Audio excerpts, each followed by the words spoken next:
W Wielkiej Brytanii mieszka ponad 3 miliony osób z różnych krajów, w tym prawie 1 milion Polaków. No i wiadomo, że Brexit, wyjście Wielkiej Brytanii z Unii Europejskiej to jest dla nich ogromne wyzwanie i ogromna niepewność. I mimo, że referendum mieliśmy w 2016 roku, to ci ludzie cały czas tak naprawdę nie wiedzą, jakie będą zasady ich dotyczyły. Oczywiście rząd obiecał, że będą mogli zostać, będą mogli dalej pracować, ale jaki będzie ten Brexit tak naprawdę, jak to będzie wyglądało, tego jeszcze nie wiadomo. Myśmy z fotoreporterem byli w Londynie i w Manchesterze niedawno. Pojechaliśmy tam, żeby nakręcić właśnie całą serię takich filmów. One ukażą się w sieci prawdopodobnie pod koniec marca. Celujemy w 29 marca na stronie wyborcza.pl w dzień Brexitu, chyba że ten Brexit się przesunie, wtedy zobaczymy, to też jest możliwe. Natomiast już teraz chcemy zaprezentować Wam 3 takie filmiki, żeby po prostu pokazać mniej więcej, jak to będzie wyglądało i jakie są wyzwania stojące przed tymi ludźmi. Także na razie zapraszamy właśnie na film, a później dyskusję.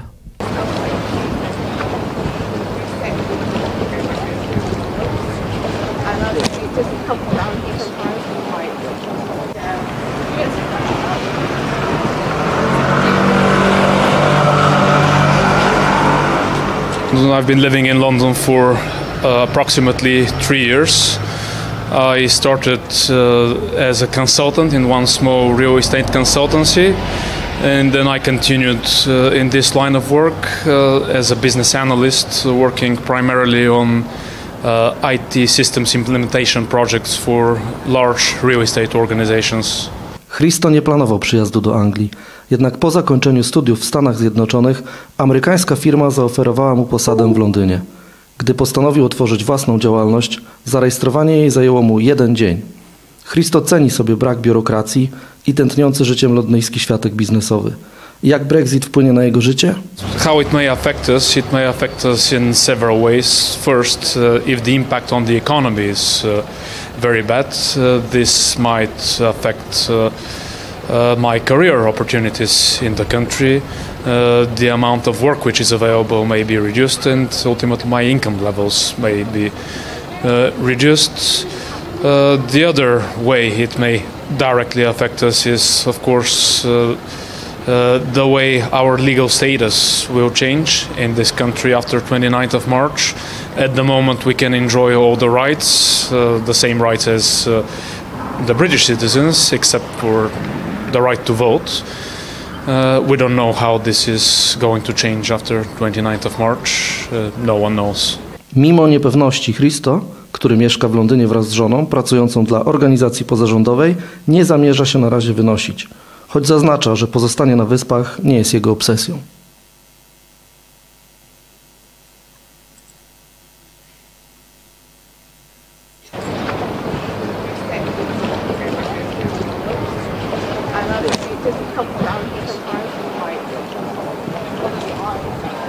Fida Mahmud mieszka w Wielkiej Brytanii od 20 lat. Pracuje w administracji publicznej. I don't have British nationality because I never thought about it. Because I just felt that I was, going to. But in my mind, in my heart, and my decision was to live here. This is my home. I bought a flat because I wanted to invest here. My daughter did all her education here, and she's now in university. So, and I really love this country. I love everything with it, in it, and I feel home here. Actually, I really feel home. Fida wspomina, że podczas kampanii nikt nie słyszał o artykule 50 regulującym wyjście z Unii. Wiele osób z jej kręgu spodziewało się, że Brytyjczycy zagłosują za pozostaniem. So that was a big surprise to me when the results came as to leave. That it was really surprising. But I can see that I'm not more surprised than the people of the country themselves who voted. Fida mówi, że udowadniając, iż ma prawo pozostać na Wyspach, będzie czuć się trochę jak przestępca. Mimo to zamierza zostać. I would like this to continue. I would like to keep hope that things will not change.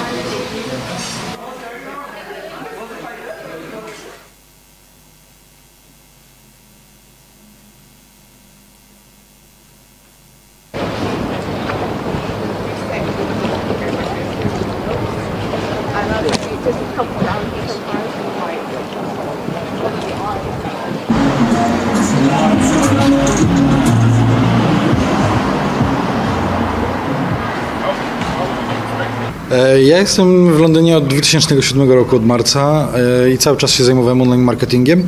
Głównie to było SEO.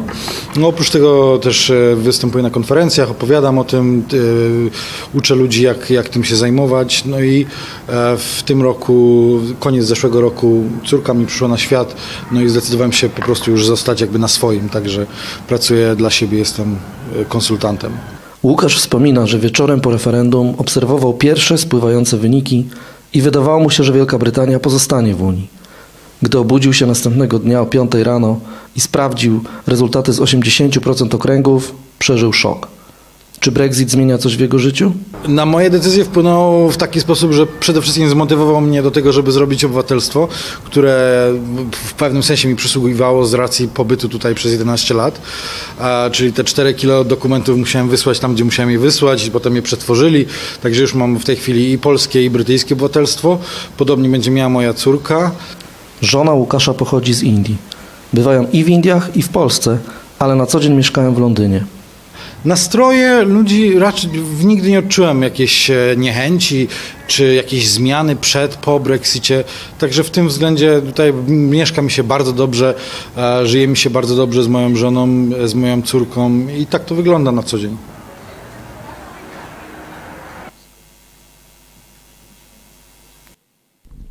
Także, szanowni państwo, tak to wygląda. Jak się państwu polski hipster w Londynie podobał? Taki typowy trochę, nie? Tak będzie właśnie wyglądał ten nasz projekt. Ja może powiem jeszcze o nim chwilkę więcej, troszeczkę więcej. To jest w ogóle część takiego projektu, który my w Gazecie Wyborczej rozkręcamy razem z 3 partnerami europejskimi, czyli z czeskim czasopismem Respekt, ze słowackim Dennikiem N i z węgierską Nepszawą, to jest też taka gazeta tam. Wszystko jest sponsorowane, tak jak widzimy tutaj na logo, ze środków Funduszu Wyszehradzkiego i to jest część takiego większego projektu, 19 projektów reportażowych. Ten jest właśnie pierwszy, dotyczący Brexitu. Będą jeszcze inne. Nasi reporterzy pojadą w różne miejsca. To jest projekt o migracjach do Europy i w Europie. Także będziemy też pokazywać szlak migracyjny w Afryce między innymi. Będziemy pisać o tym, co się dzieje na wschodzie, na zachodzie. Będą reportaże w tej pierwszej fazie, na przykład bardzo ciekawe z Mołdawii, pokazujące jak tam od drugiej strony z kolei, bo Wielka Brytania to jest kraj, do którego ludzie migrują, natomiast w Mołdawii tam chyba 50% osób gdzieś młodych pracuje w innych krajach, czy w Rosji, czy w Unii Europejskiej. Także naprawdę jest o czym pisać. Projekt rozłożony na 1,5 roku. Bardzo serdecznie zachęcamy do obejrzenia wszystkich filmików z różnymi bohaterami. Mamy też bohaterów filmików, mówię teraz znowu o projekcie brexitowym, filmików, które, tak jak mówiłem, ukażą się pod koniec marca już na stronie wyborcza.pl. Mamy bohaterów z przeróżnych krajów, też z Włoch, kolejnych Francuzów, Polaków.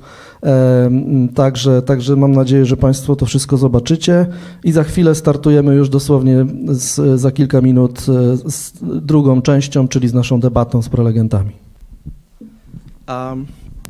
Yes, Brexit. I've been writing about Brexit since the day of the referendum, 2016, June 2016, even before when we had the campaign and the pledge from David Cameron. Before that. At that time, it was not clear what shape it would have, how it would finish. Right now, we are almost 3 years later, and we still don't know a lot. So my first question, I'm sure that today we'll have a lot of fascinating speculations.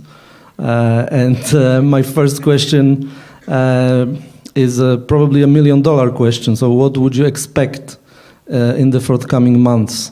How do you think the situation will evolve? Will we have Brexit on 29th of March, or will have the extension of Article 50? Will we have the second referendum? Will Prime Minister get her deal or not? What is your baseline scenario and your forecast? If we could start from Mr. Przemysław Biskup.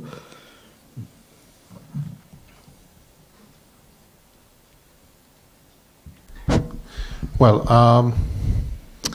I think that the difficulty is that still something like 24 days before the official exit day, we are still very much in the area of the unknown. However, and I think there are 4 or 5 scenarios that are quite different one from the other, and at the same time, all of them they are possible.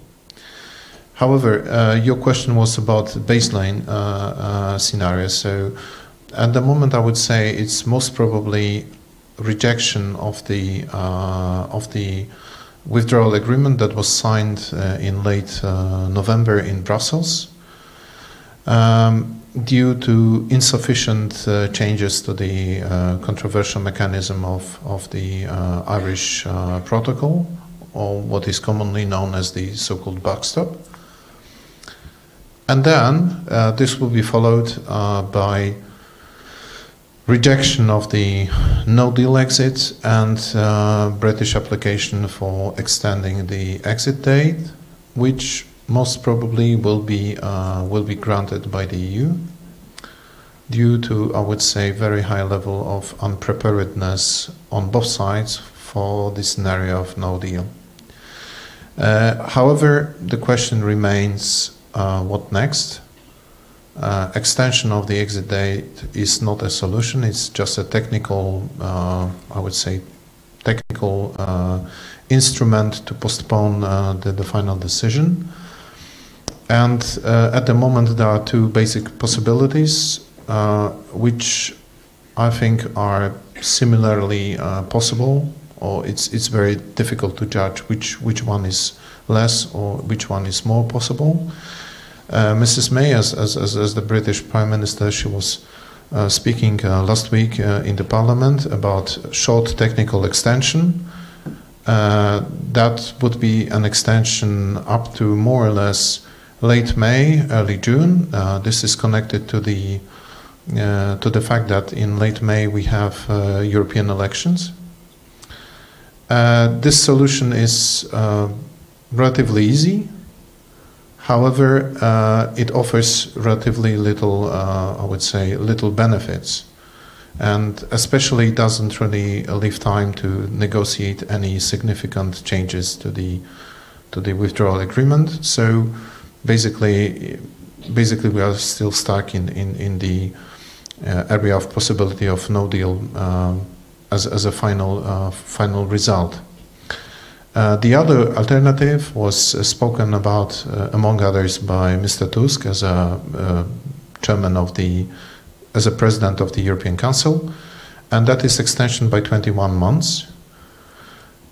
This would correspond with the present-day multi-annual financial framework, so that would solve, in many respects, the financial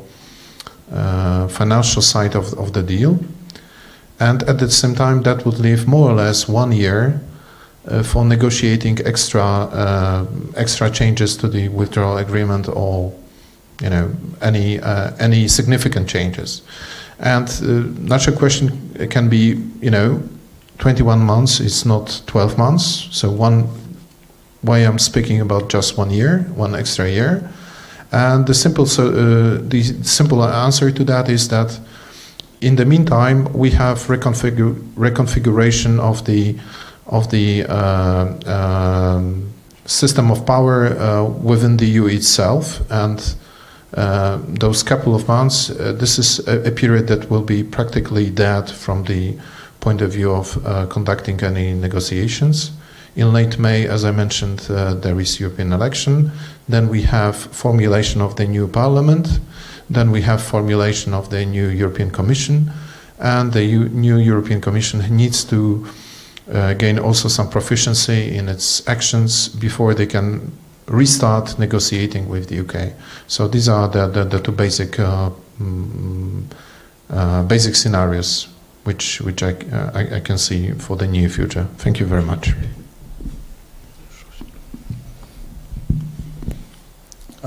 So you're asking us to guess a scoreline of a football match, basically. Yes, I am. And as we know very well from Gary Lineker, all football matches are won by Germany. So I have no idea if this is the right analogy, and how can Germany win it? That's a good question, which we may think certainly about. This is what Mrs. Merkel is hoping for. Yeah, maybe. I think Przemek has answered the question quite well. I think what is equally important, if not more important, is how this is going to affect the UK and Europe, and the European Union as such, or Europe rather. And to some extent it doesn't really matter how it ends, because the damage has already been done, if you call it the damage, which is questionable as well, because you may call it the people's will.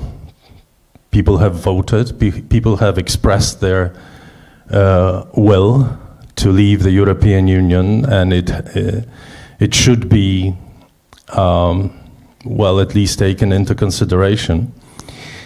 But over the last 2 years at least, we've seen a spectacle of political disability, of political weakness within the UK. We've witnessed a situation in which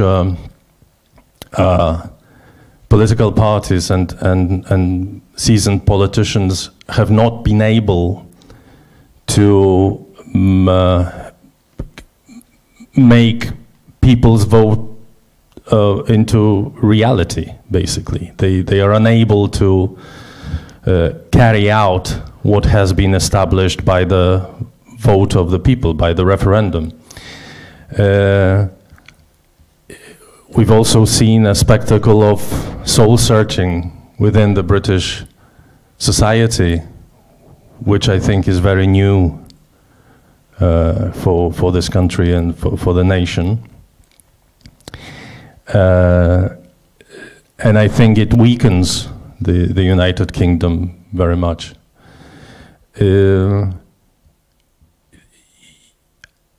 As I said, I'm not quite sure. If I were to guess now, I would probably say there's not going to be any Brexit at all. I think this is going to unravel. This is what I wanted to ask you about, because you said the damage has already been done. So you would say that the second referendum is unlikely? No, the second referendum is likely, and equally likely is not leaving the European Union without the second referendum, I think. Because what is going to happen probably over the next weeks and months is that the whole system of power and political system, party political system in Britain is going to be put into question and probably challenged from different directions, from Labour, from the Conservatives, or pro-European and anti-European Tories, as well as pro-European and anti-European Labour. There's an enormous pressure from the establishment from day one not to have Brexit. And when I say establishment, the establishment, I mean all the economic, political, cultural elites or forces that run the country, have run the country over the last decades. So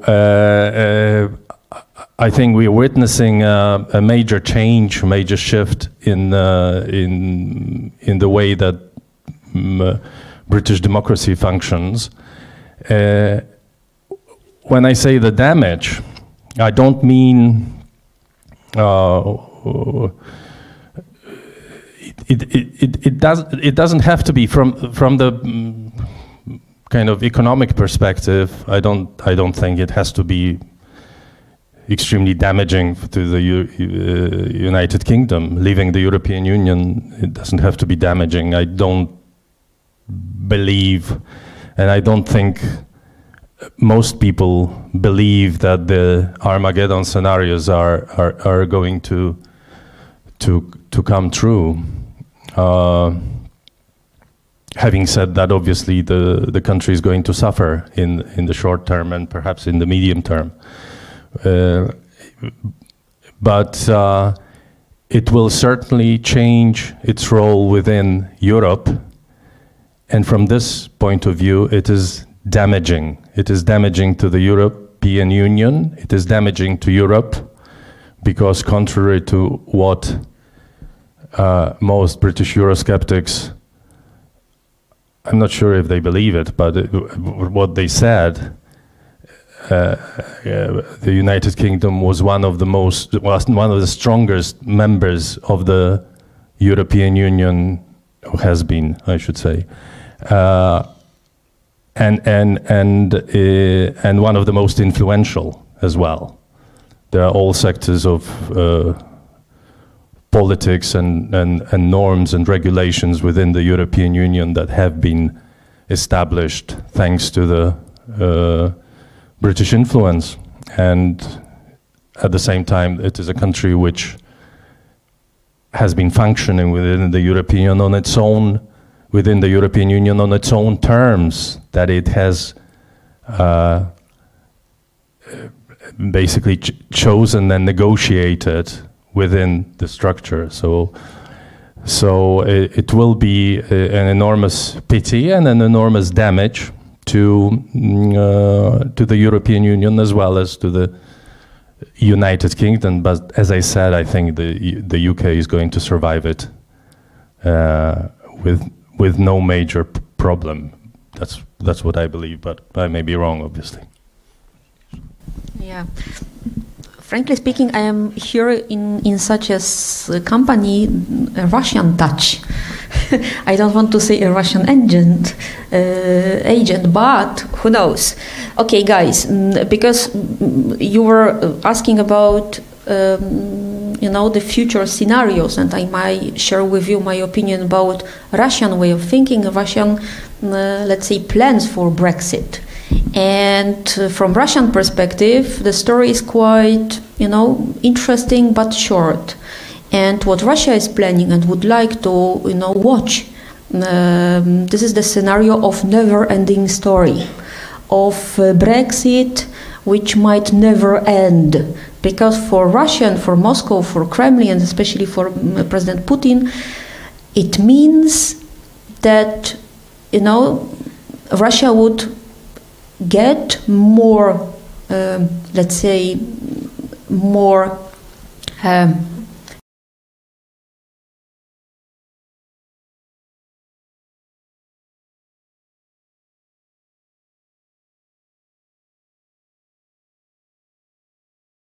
Russia just to create the situation of chaos. I don't want to say anarchy on the scenario of Brexit, because from Kremlin perspective, the goal is very clear. For Russia, very important is to create the situation where, for example, we have a very, as you, Darek, as you told, where European Union is weakened, where there are tensions between Europe and US, what means that transatlantic relations have been deteriorated. So this is very important for Russia, just to create a situation in which Russia might play much more important role.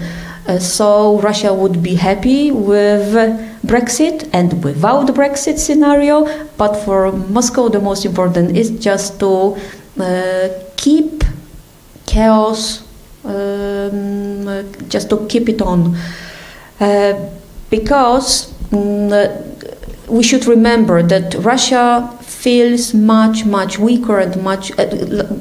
We usually say that Russia feels like a junior partner, not only in front of US, but first of all in front of European Union. So that's why whatever will happen to EU with Brexit or not Brexit, but everything what might weaken European Union is in Russian interest. This is quite clear, and Russia tries to hide these intentions, but it's impossible because not only of our knowledge, but because of some investigations and reports already published in UK. Yeah, we just had a report like 2 weeks ago published in the House of Commons, right? Yes. And there were some solid proofs, or hints at least, pointing at Russian intervention in the campaign. Yeah, but I think that we're going just to deep our discussion about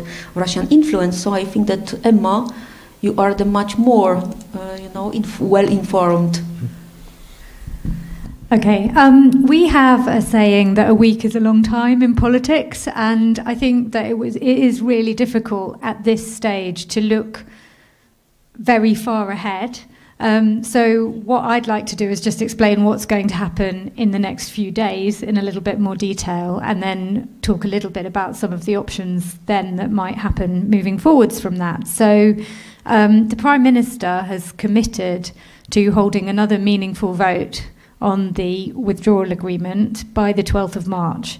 And at the moment, there are discussions ongoing about what might be agreed, that the Prime Minister can come back and present to the Parliament in terms of changes to the backstop, which Przemek mentioned.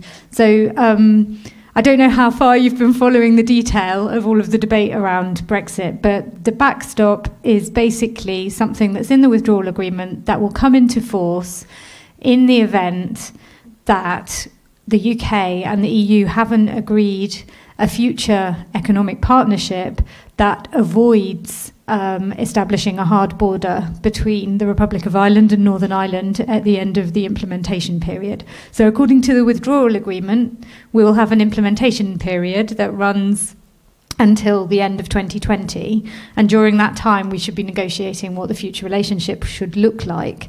In the circumstances where we've not managed to reach an agreement by that time, the backstop would come into play. And that would involve keeping the UK in a customs union with the European Union indefinitely.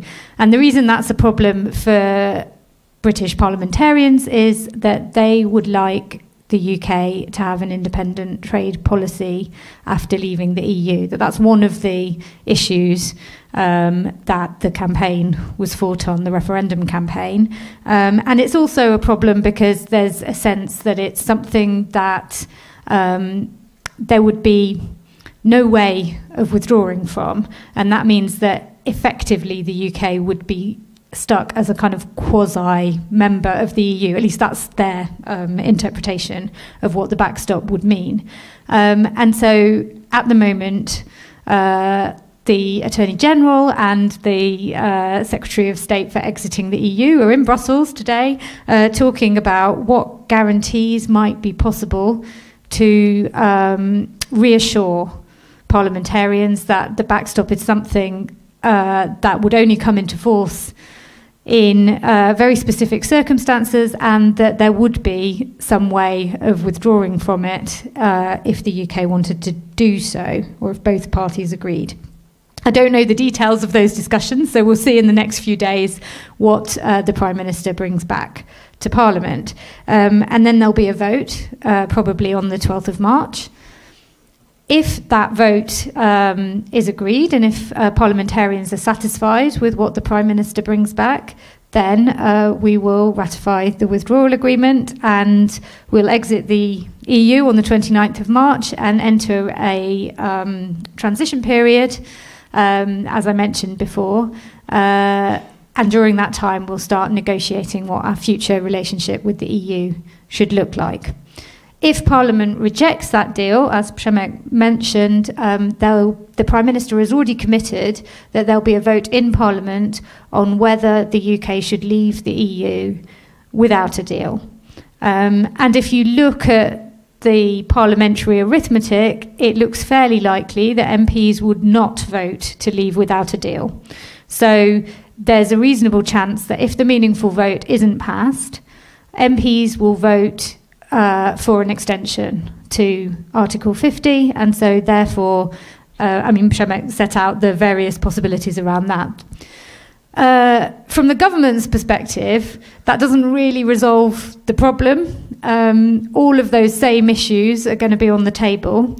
It just gives a little bit more time. And obviously, the European elections, the European parliamentary elections, make it a little bit more complicated. So a 21-month extension would be very difficult for the UK government to agree, because it would involve us either participating in the European elections or having some kind of special arrangement made for the UK, but then that could be open to all kinds of legal challenge, because we would effectively still be members of the EU and wouldn't have representation in the Parliament. And it would also be really difficult for the UK government, because there's already quite a lot of criticism from the public that Brexit has taken a long time, and is it actually never going to happen? So a short extension seems more likely than a long extension, and it doesn't really resolve the issues that are on the table around the backstop. So it's very complicated. Dariusz mentioned that he felt that a second referendum was likely. I disagree with that. At the moment, I don't see that a second referendum is very likely, and there are a couple of reasons for that. One is that there's not currently in Parliament a majority for ordering a second referendum. So I think a second referendum would only come into play if there was an extension that was long enough and there was a change of government in the UK, which seems pretty unlikely to me. And the other reason that I think a second referendum is unlikely is that it's not clear that the result would be different. So there has been a slight change in the polls. I think now there is a slight advantage for Remain over Leave, but there was, let's remember, an advantage for Remain over Leave before the first referendum. And so polls aren't always that accurate, and I think it would be a massive political risk for anyone who supported Remain to really push a second referendum, and then they may well still find that Leave wins.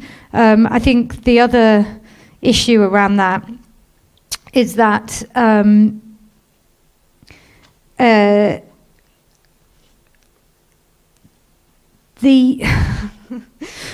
lost my thread of my chain of thought about what I was going to say on the second referendum. But I think, two main points: that basically it's not clear that a second referendum would be winnable, and there isn't currently a majority in the UK Parliament for a second referendum. So that leaves, in terms of scenarios, in my opinion, there's a scenario where Parliament supports the withdrawal agreement next week, or the second scenario is where we move into an extension period. But what that means for the negotiations remains unclear, because it doesn't actually change any of the fundamental positions that both sides have around what should happen in the border between the Republic of Ireland and Northern Ireland. And on that point, I think it's important to say that both the UK, the Republic of Ireland and the EU, we all agree that there shouldn't be a hard border, and that in no circumstances should there be a hard border on the island of Ireland. And that's something that's already part of the Good Friday Agreement, the peace agreement between the UK and the Republic of Ireland. Yeah, we are already touching upon the past, going from future to the past right now. So this is what I wanted to ask you about also. What really caused Brexit, in your opinions? Was it about disappointment with the political class, about migration, about traditional British Euroscepticism?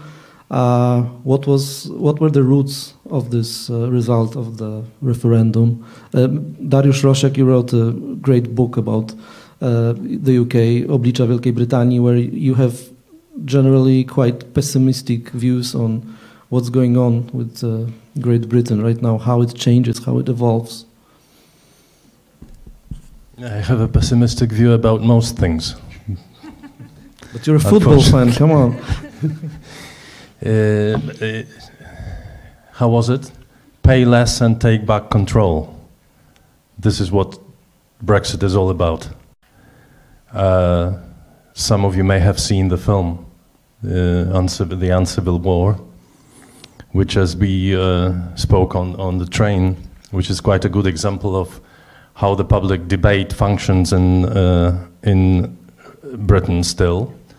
We still don't have a film about '89, about the 90s in Poland, and they haven't had Brexit, and they have a good film, quite a good film about Brexit already.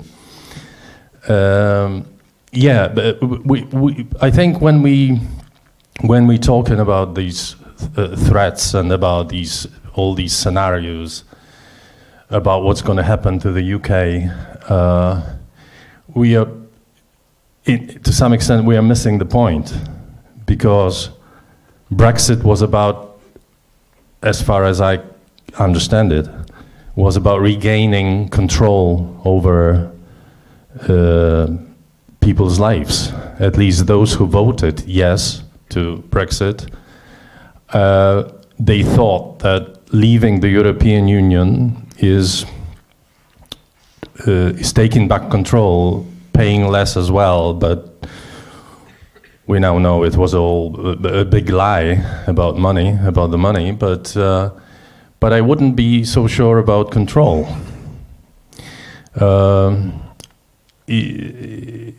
And I also, I'm not quite sure about this argument which says people didn't know what they voted for. If they didn't know what they voted for, why is it that after 2 years of extremely poignant and extremely aggressive campaign against Brexit, at least in the liberal media in Britain, the rules of the game and the opinion polls have not changed in a dramatic way?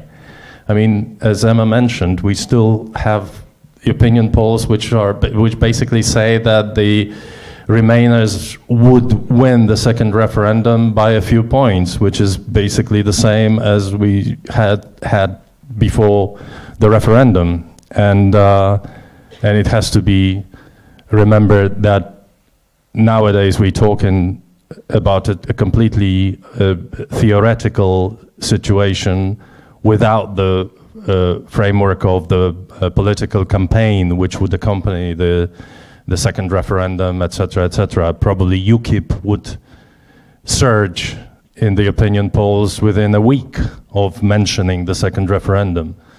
So I don't buy the argument that people didn't know what they voted for. I think they knew what they voted for. They wanted out of a political structure which seems oppressive to them. And I know it sounds different in Britain, and it sounds different in Poland from Britain, because we see the European Union as a vehicle for development, for progress, etc., and rightly so. Britain is a different country. Britain is an island, which has to be remembered. Britain has a different history. Britain is a different political structure and social and different nation as well. So what we see as a vehicle for development, for progress, they, at least half of them, as we can gather from the vote of the referendum vote, see it as an oppressive structure, which basically made it impossible for them to progress in certain areas. And when you see at what the European Union is as a multinational agreement, as a multinational structure, I think you will notice certain elements that basically show where the problem lies. When you enter the European Union, you lose sovereignty, you lose your independence. When you enter the European Union, your parliamentarians do not decide about the fate of your country, because all the areas, all large areas of your life are being decided in Brussels. When you enter the European Union, you agree for your system of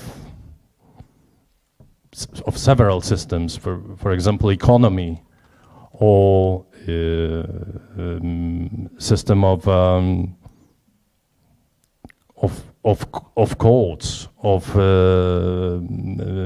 what it is to be British, for instance, when we're talking about immigration as well. What it is to decide about your system of power. And I think when we really want to understand why it happened, we have to take that into consideration rather than concentrate on economy. Well, actually, even today we had a letter written by a French president, Emmanuel Macron, saying that EU must learn from Brexit and referendum. Przemysław Biskup, would you say that Brexit might weaken European Union or strengthen European Union because of possibly more unity? I would say that it's hard to tell, because I don't think European Union has yet been challenged really by Brexit. So for two reasons, basic reasons. One is that the level of, I would say,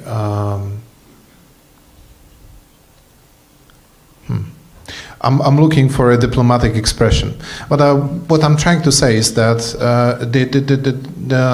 the British negotiating tactics and I would say execution of the negotiations has not been very skillful yet, and that is not because the British state is so weak, but rather because the British politics is so weak.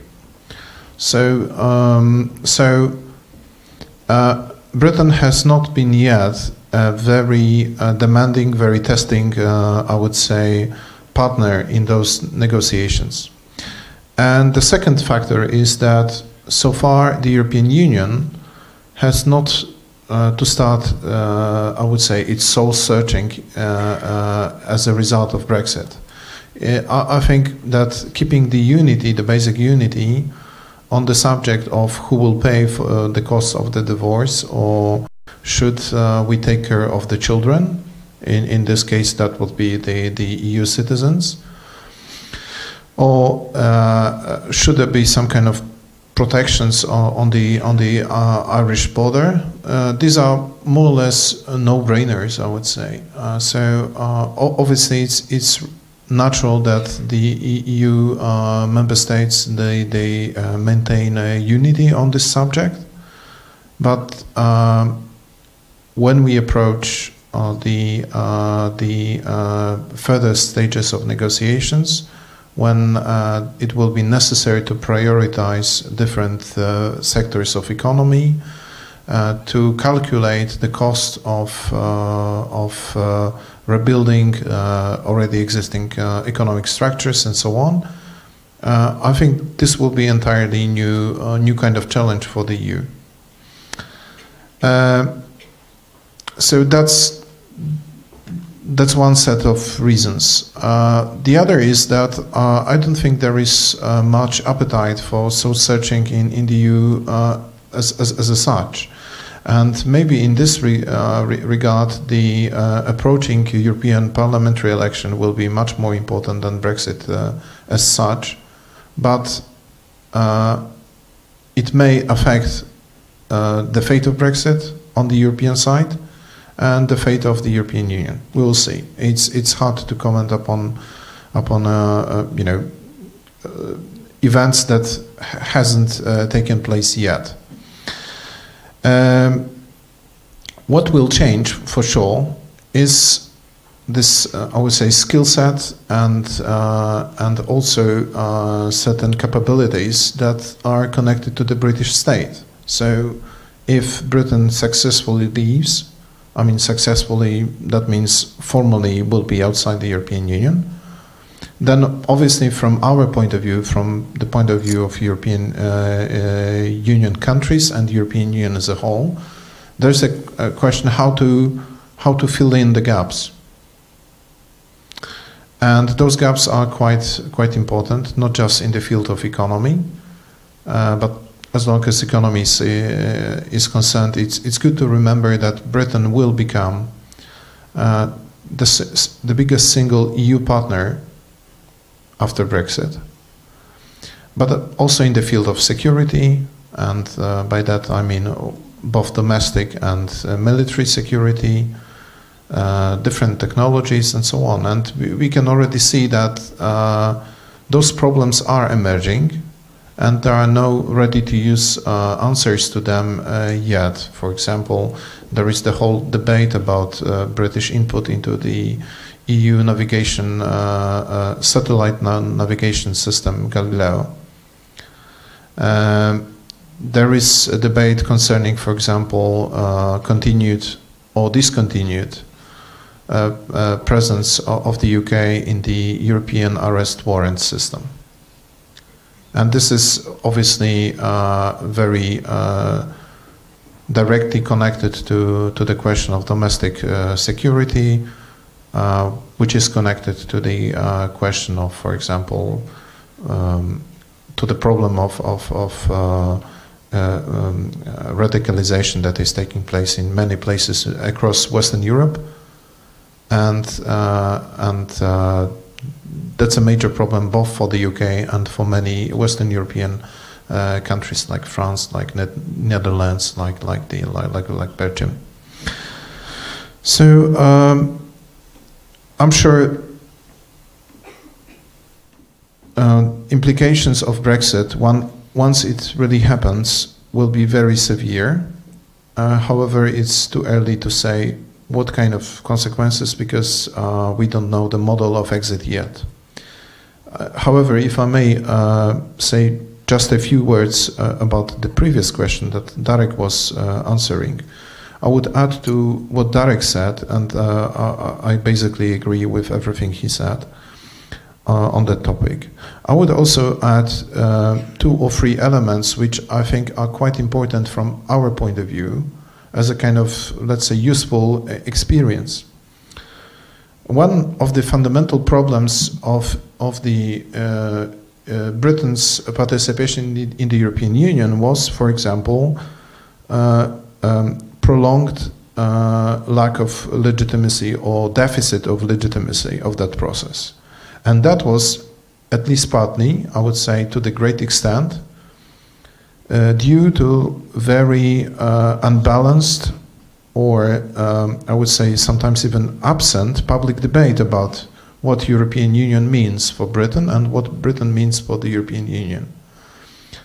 And this is something what I think from our point of view shouldn't be overlooked. The importance of continued debate, and what we do now is part of that, of the importance of the European integration for every European state. In Britain, it's good to remember that this kind of debate was very advanced in many respects, but I would say closed to a relatively narrow circle of specialists. But as long as wider public debate, which is always connected to different electoral processes, it was many times absent, and on many occasions it was very shallow. So it's one of the causes. Another one is the national question. Britain that joined the European Union was still very much British Britain, if I may say so. That means it was a relatively well consolidated union state with a quite distinct sense of Britishness. And that sense of Britishness has been under deconstruction since 1980s. And at the moment, it's more like a collection of constituent nations, each of them more and more separate from the others. And from this point of view, I think Brexit can be also read as an attempt to reassert English national identity.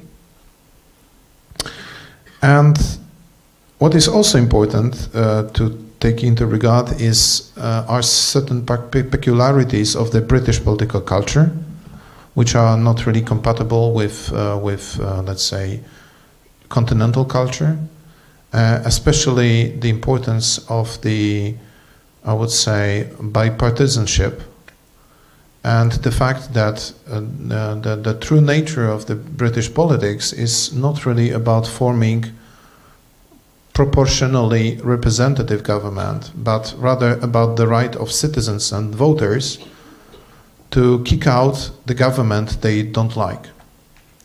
And if you think about this as a, I would say, core operational value of the British politics, then obviously and lack or deficit of public debate about European Union in Britain, then it's not that difficult to understand that over time irritation or exasperation connected to the European policy making was growing in Britain, because British voters, they had really problem with understanding the European system, and this, at the same time they knew they cannot do anything about politicians and bureaucratic institutions in Brussels.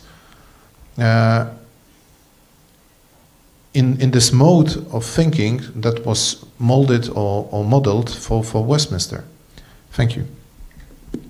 Przemek, you already touched upon security issues. So Agnieszka, I want to ask you another question about Russia, because the UK obviously is a driving force behind tough stance in the EU against Russia. Is there a concern, is there a threat that it might change after Brexit?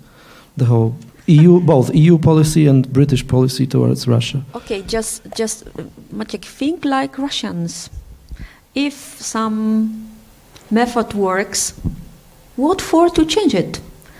What for? Just imagine, do you remember the story of Litvinenko? Yes, it was 2006, as I remember.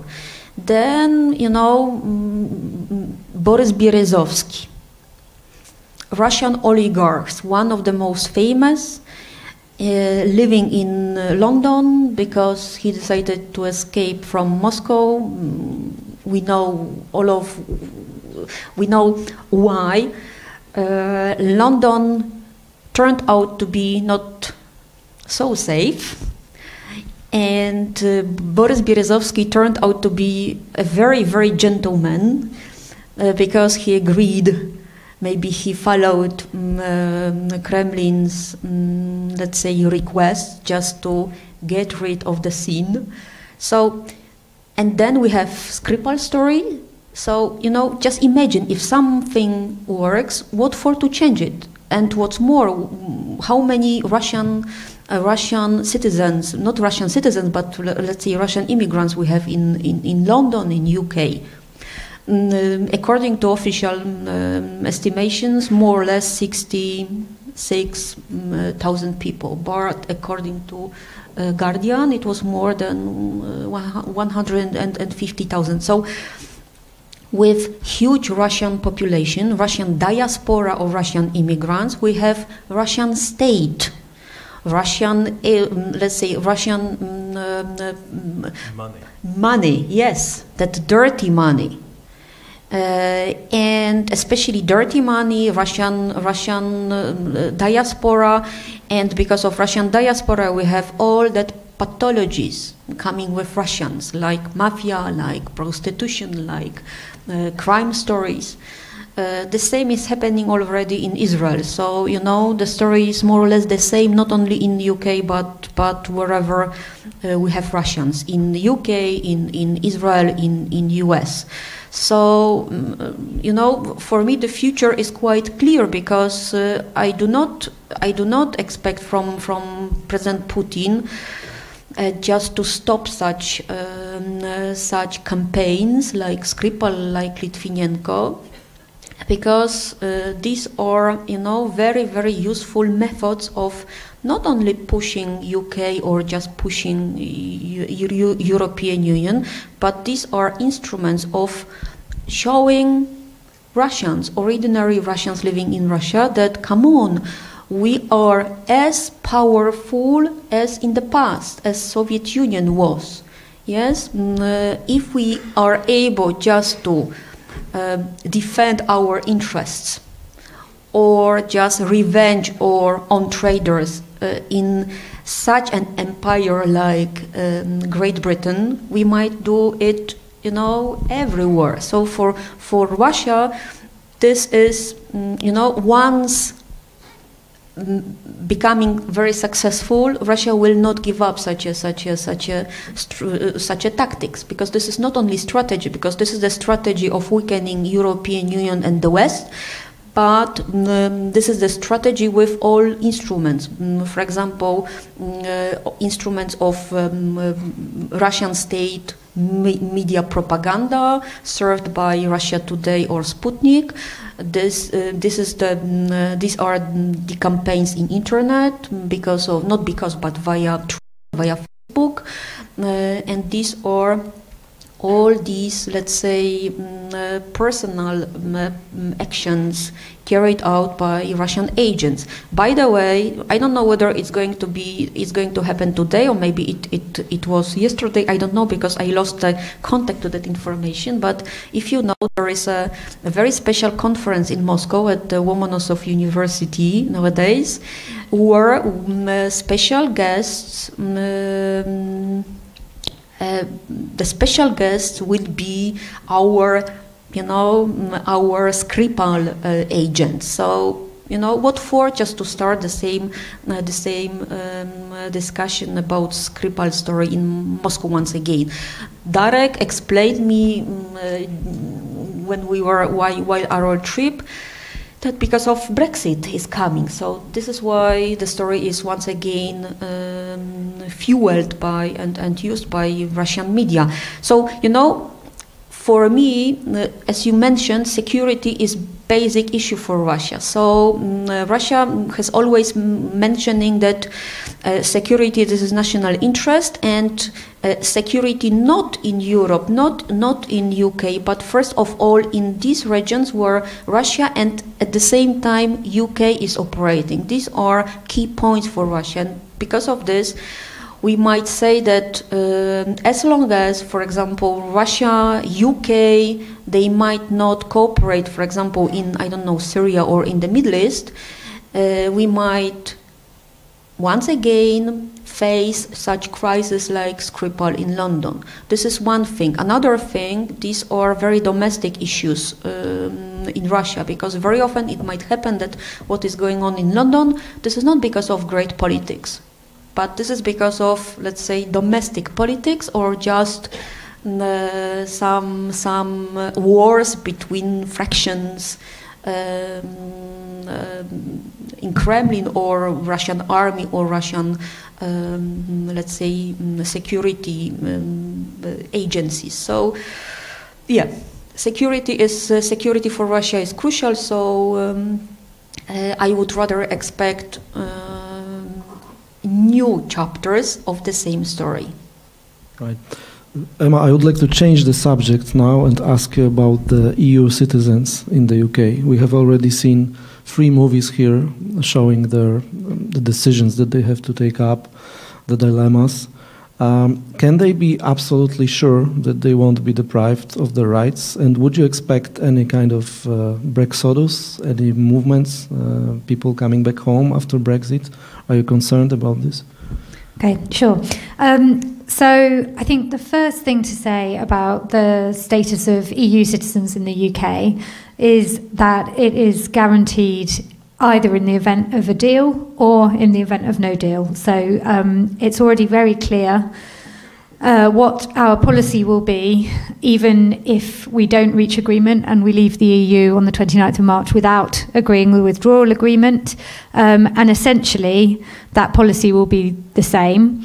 That means that there will be a simple process for all EU citizens in the UK to register.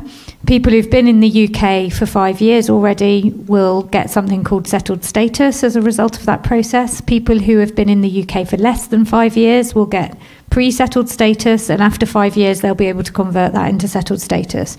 And everyone who has pre-settled status or settled status will be entitled to live and work in the UK, to travel freely to and from the UK, to have access to health service, to have the same access to benefits and social security as British citizens.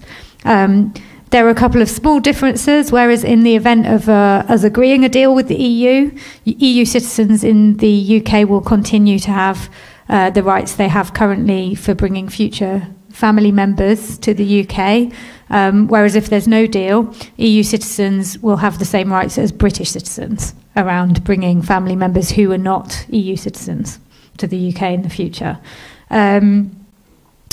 So I think the main point around that is the PM's been very clear from the day after the referendum that EU citizens are welcome to stay in the UK, that the UK values the contribution of Poles and other EU citizens to our society and to our economy, and we don't want people to leave that don't want to leave.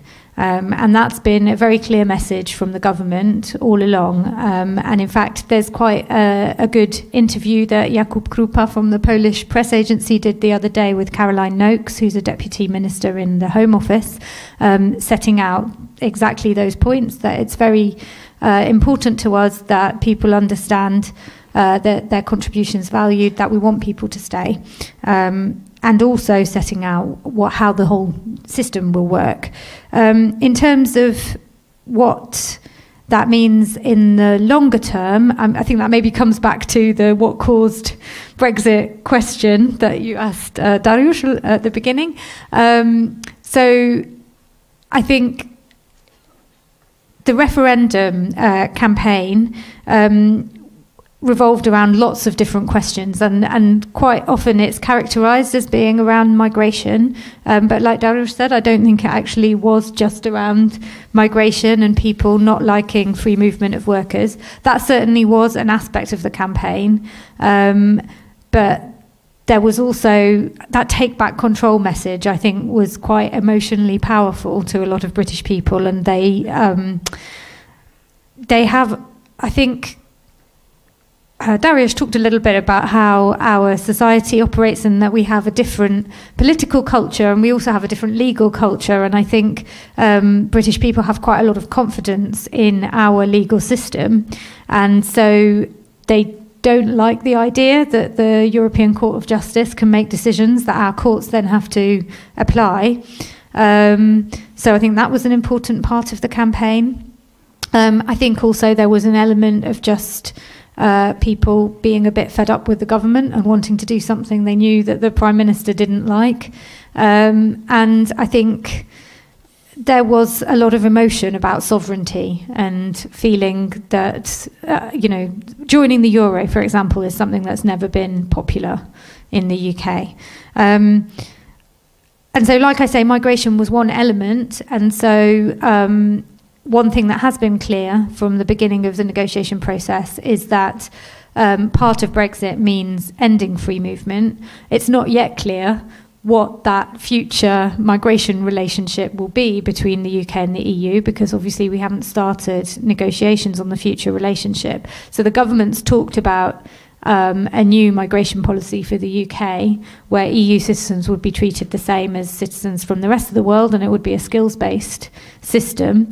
But there's also in the political declaration that we've agreed about the future partnership some language around agreeing something on mobility for EU citizens, and so that's around ensuring that businesses in the EU and in the UK are able to employ people and for people to move around to provide services and things like that. So it's still a bit early to say what the future migration policy will look like, but certainly people who are already in the UK will be able to stay and continue to work and live pretty much the same as they do now. All they need to do is this application process, which can be done online. I think we'll be slowly wrapping up the discussion, but we will have time for one or two questions from the audience if you want to ask anything our experts. So if there are any questions, we can pass on the microphone.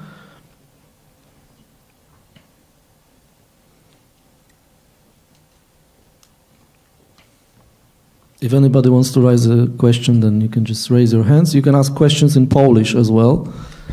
You know, I see that over there, just in the middle, they are the best students of our faculty. I know that they are very curious and would like to ask questions. Yes, I know. Philip. Can you tell us something about tensions in Scotland?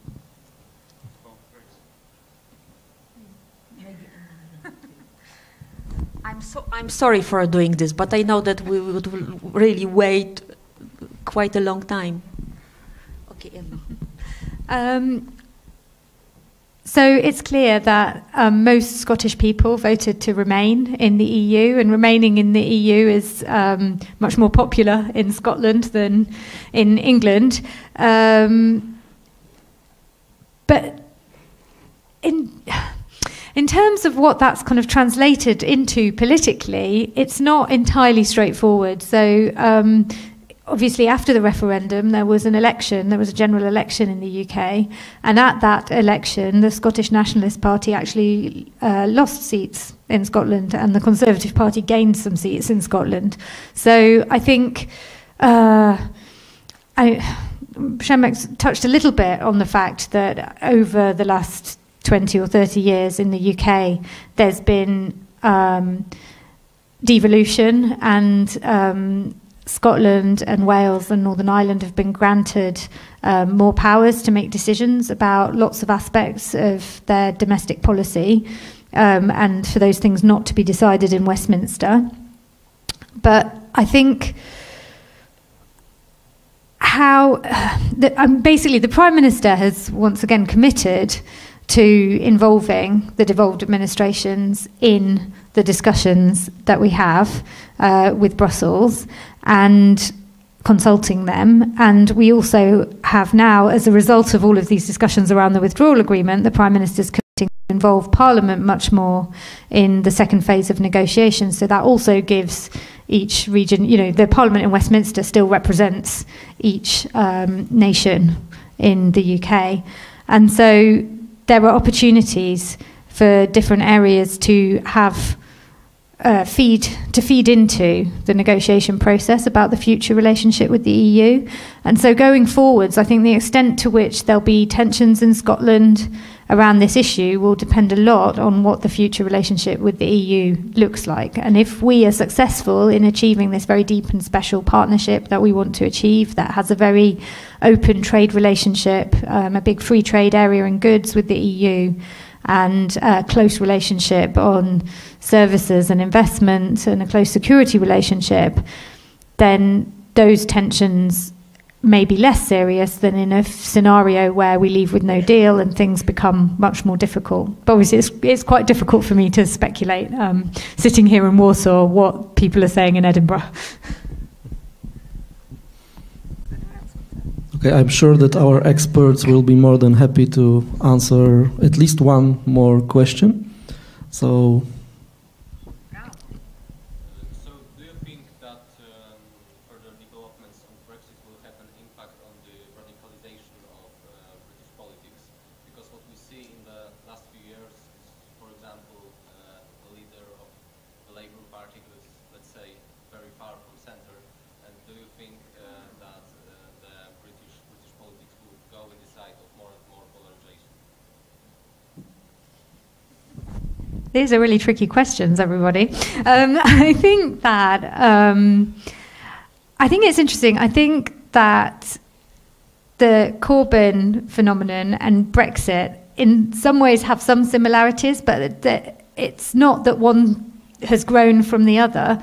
It's a bit similar to the President Trump phenomenon as well, in that it's around the way that people get information, and the way that people engage in politics has changed, and that's to do with the information revolution, if I can call it that. It's to do with the internet and people engaging via social media, and the way that you start to be in an echo chamber. And so I think you can see that it's not just a trend in the UK, it's a global trend of more fragmentation, more polarization in politics, and you be able to see that quite clearly in the European Parliament elections, I think, as well. So I think you're right. There has been increased polarization, and you can see that that's putting pressure on traditional political parties in the UK, and that's why you've had this breakaway independent group that are trying to form something that's more in the centre. Nonetheless, I think that the way that the UK political system works means that it's very difficult for anyone to break through that two-party structure because of the first-past-the-post system that we have for elections. So I wouldn't expect massively radicalised new political forces to suddenly get a stranglehold on power in the UK. I think our system is quite conservative with a small c, if you can say that. And so the status quo is more likely to continue, but there is going to be more pressure within those traditional parties and more fragmentation within those traditional parties, which is what we can already see in both the Conservative Party and the Labour Party. And like I say, that's just part of a global phenomenon around how people engage now with politics. If I may follow up on the previous question, I think it's an interesting question if the Union, the British Union, is going to hold after Brexit, because as Przemek mentioned, to some extent Brexit is a revolt of deep England. If you look at how people voted in the referendum, it's a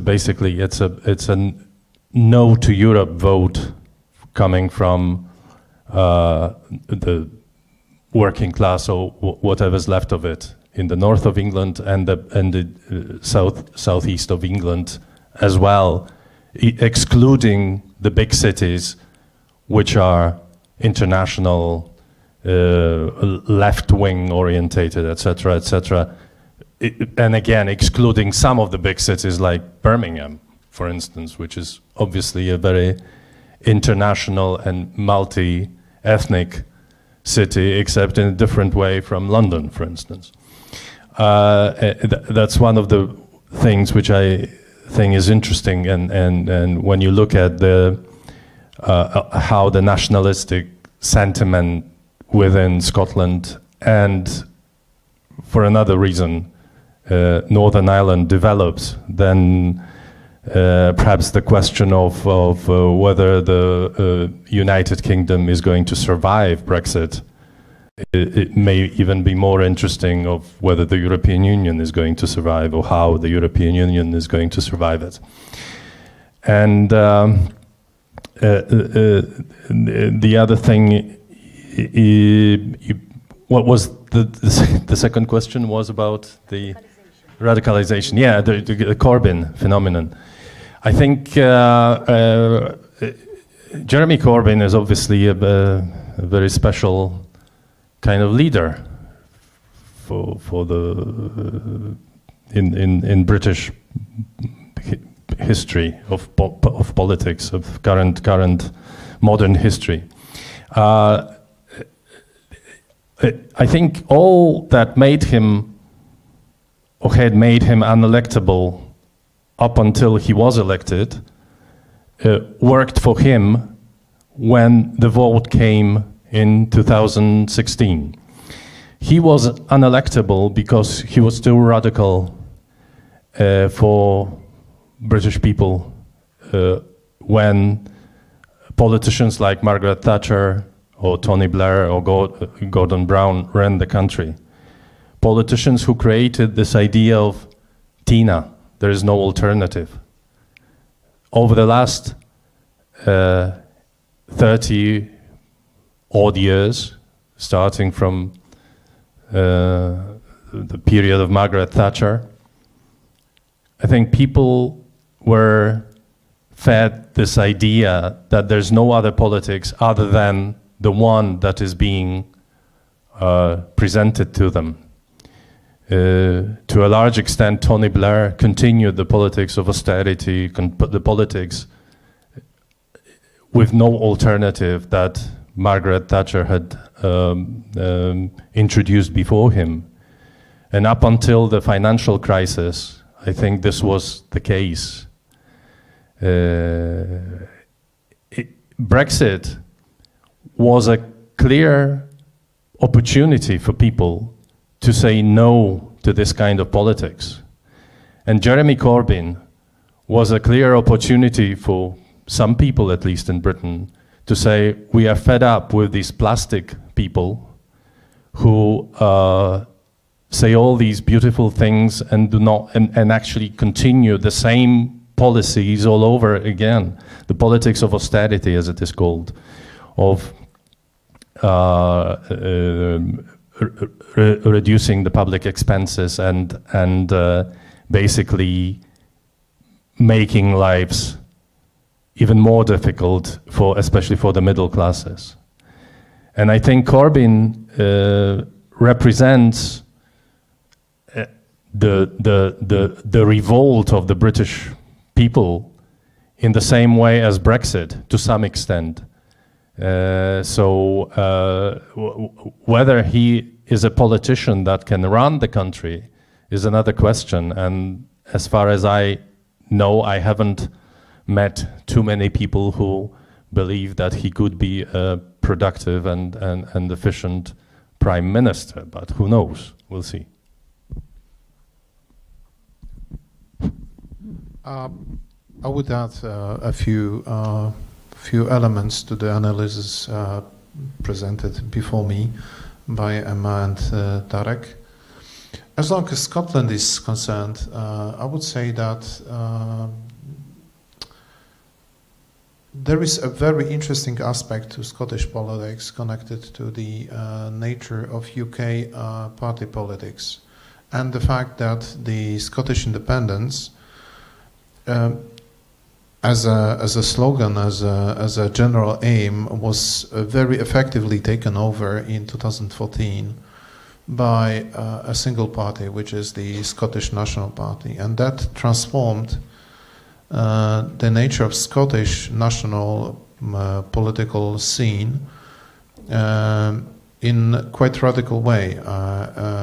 Since then, SNP is, I would say, a kind of semi-permanent and dominant element of that system. And that means that SNP has a very unique position as a dominant party in Scotland, even if it cannot aspire to be a party of government in the UK as a whole. And I think a lot of happens in Scottish politics vis-à-vis Brexit is fueled by that observation. For example, SNP's very firm, I would say, stance on the second referendum is not necessarily so much about Brexit as such, but it is about the question of second Scottish independence referendum. It's also a very convenient tool to mobilize Scottish electorate around themselves. As long as the Scotland's approach to Brexit, and for that matter also Welsh approach, I would say that those parts of the UK and not Northern Irish cases is very special, but those parts of the UK, they are not more pro-European. I think in many respects they are just less Eurosceptic. And the relatively good results of the Brexit referendum in Scotland for the EU, they have to be read in the context of relatively low turnout.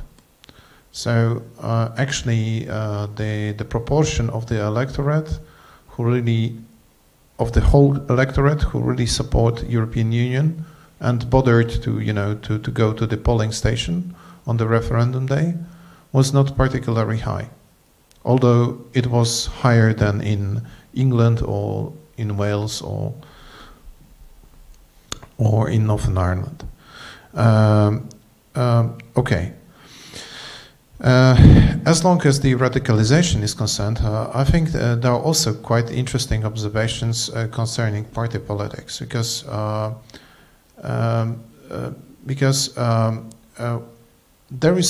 there are new elements which were not there for last at least 20-30 years, which are in a sense quite radical, but they are not about program but about modus operandi.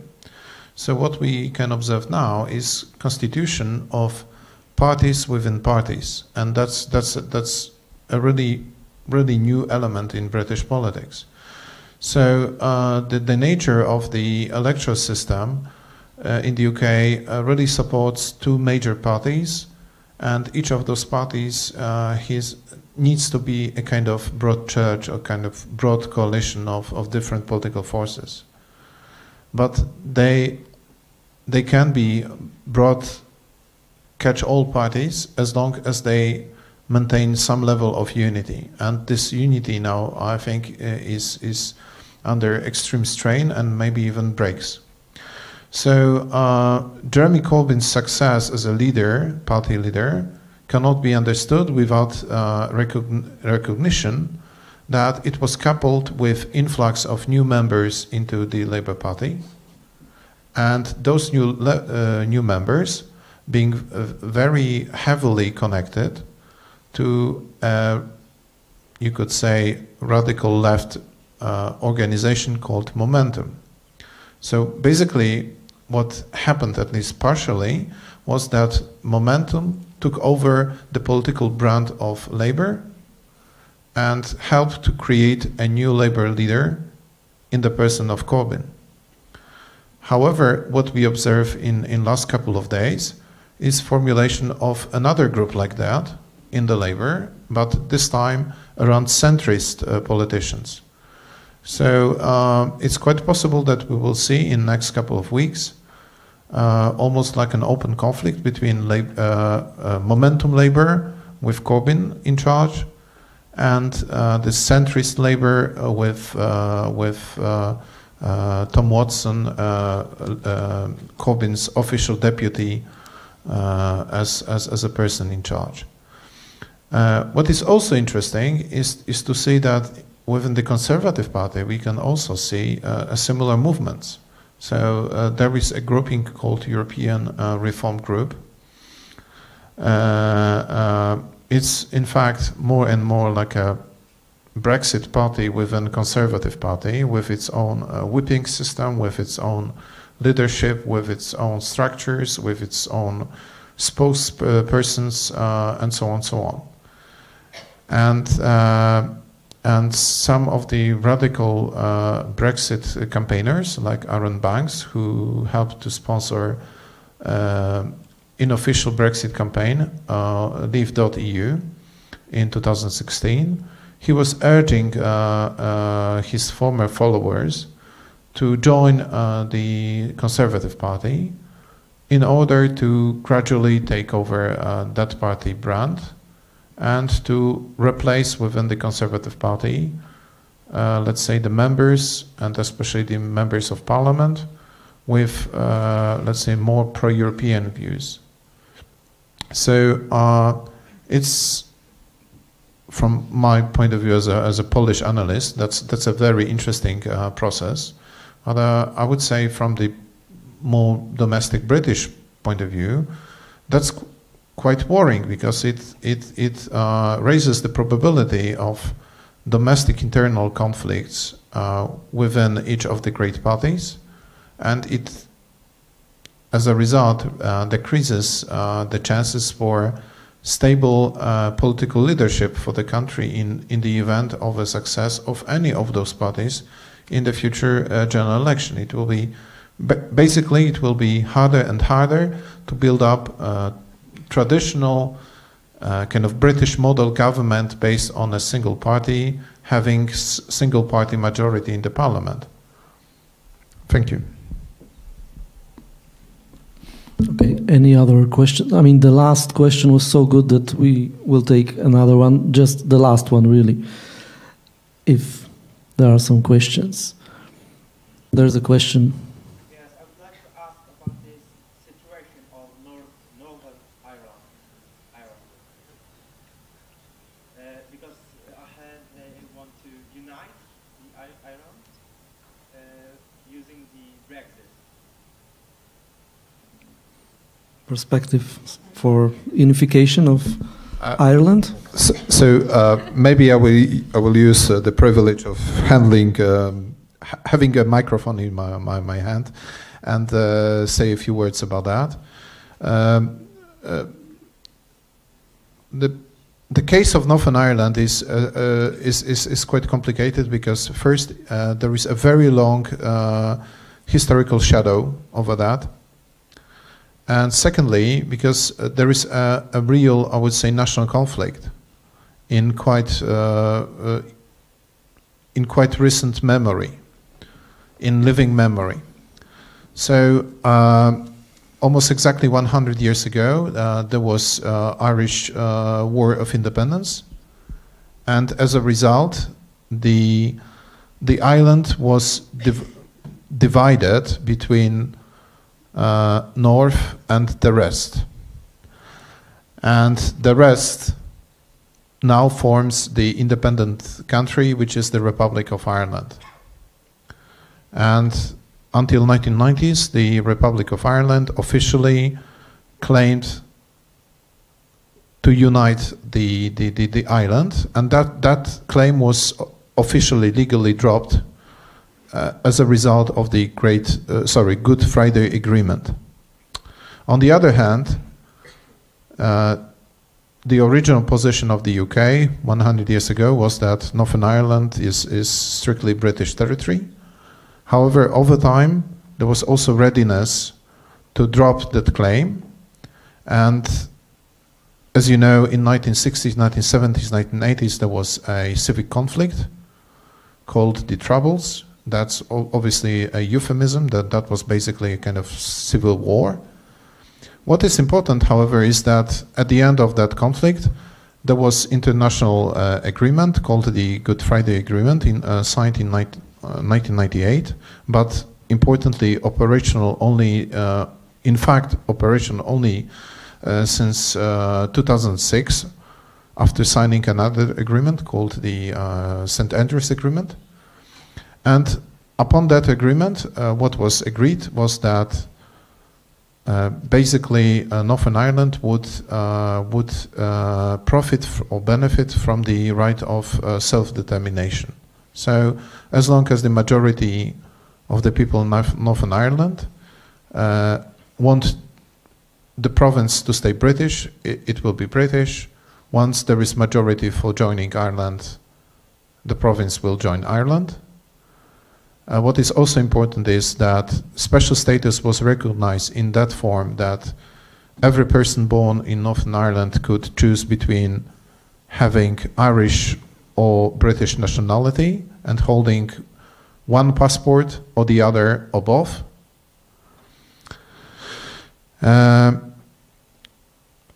However, that agreement also places some limitations on the Brexit process, and I think those limitations, that's my personal opinion as an analyst, they were broken by both sides in the process of negotiations. So one limitation is that obviously you cannot have a hard border, land border, but the question of the hard border was ill-defined. When you go to the agreement, there is nothing, for example, about invisible border. There is nothing about border that needs to stay exactly the same as today. There is much more about border that doesn't create artificial barriers for the people on both sides of the border on the island of Ireland. So, for example, it's in my opinion, it's quite possible to recreate some border infrastructure as long as it's not a kind of infrastructure that symbolizes state sovereignty. For example, checkpoints or people, armed people in uniforms. That's one thing. The other is that the agreement provides for self-determination, and that means that establishing a new kind of border in the Irish Sea is also highly problematic, and most probably should be accepted by the people of Northern Ireland. And there is one instrument named in the Good Friday Agreement for that end, and that is the referendum. Another important element of that whole system created upon the Good Friday Agreement was Northern Irish devolution. And Northern Irish devolution, in contrast to Wales and Scotland, was based on the principle, legally enforceable principle, of compulsory consensual democracy. Consensual democracy is a term developed in the Netherlands, whereby you have cooptation of different representation of different groups making up the society. Why it's compulsory in Northern Ireland? Because you cannot form Northern Irish executive and Northern Irish government without representatives of both major communities participating. So there is stick about that. That means that if one side of the conflict doesn't agree to form government, there won't be a government, and there is a carrot.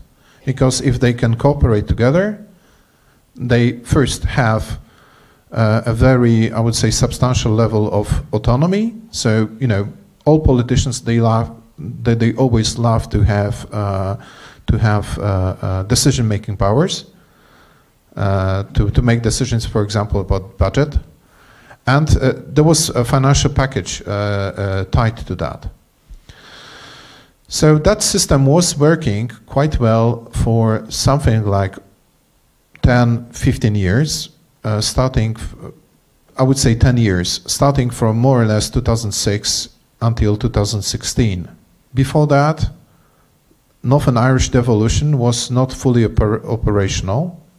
And after that, it's again dysfunctional, because both major parties representing both parts of the Northern Irish society, which is the Sinn Féin for the Republicans and DUP for loyalists, they refuse to cooperate one with the other. So we have a situation whereby logically there should be a referendum on transferring land border, on creation of a new border, whether it's land border or maritime border, and changing the status of the province. And there is no local representation which is there to be consulted, to take part in decision making, or even to be, in a sense, entrusted with some of the decisions, because it's another option to transfer some of the decisions into the Northern Irish Assembly, which is in Stormont, but that assembly, in fact, is not performing its decision-making duties, because both major parties, they refuse to cooperate with each other. And to add the last element to that already complicated story, it's good to recognize that we have minority government not just in the UK. There is also minority government in the Republic of Ireland. It's also good to recognize that the present day party that governs Ireland, Fine Gael, that's the party that signed the treaty dividing the island 100 years ago. So, and obviously, as a minority government, they are really very vulnerable to cooperation or lack of cooperation from other parties, especially Fianna Fáil, and that's the party which originally 100 years ago opposed signing the treaty peace treaty with Britain that, among others, divided the island. So what I'm trying to say is that there is a huge symbolic and emotional burden to those negotiations and to the Irish Protocol in the UK, in Northern Ireland as such, and in the Republic of Ireland, and the fact that both conflicted and contending Northern Irish parties play a very important role in, respectively, Central British and Central Irish politics. DUP is a kind of coalition partner for Conservatives in the Westminster, and Sinn Féin is a very important player in the Irish Parliament in Dublin. It doesn't help. It makes the whole process, political process, even more complicated in comparison to what is already quite a complicated technical problem. Thank you. Well, it's fascinating how it is, how complex it all is. I'm afraid we don't have time for further questions right now, but I would really like to thank our experts for coming here to Toruń. I would like to thank the audience as well. Let me just remind you that this is only the first debate organized in the project V4 Youth and Migration from Many Angles, sponsored by the Visegrad Fund. And other meetings will be organized in different cities, in Warsaw, in Gdańsk, in Kraków as well, but you can watch the recordings which will be published at wyborcza.pl, just like this recording as well. Thank you very much.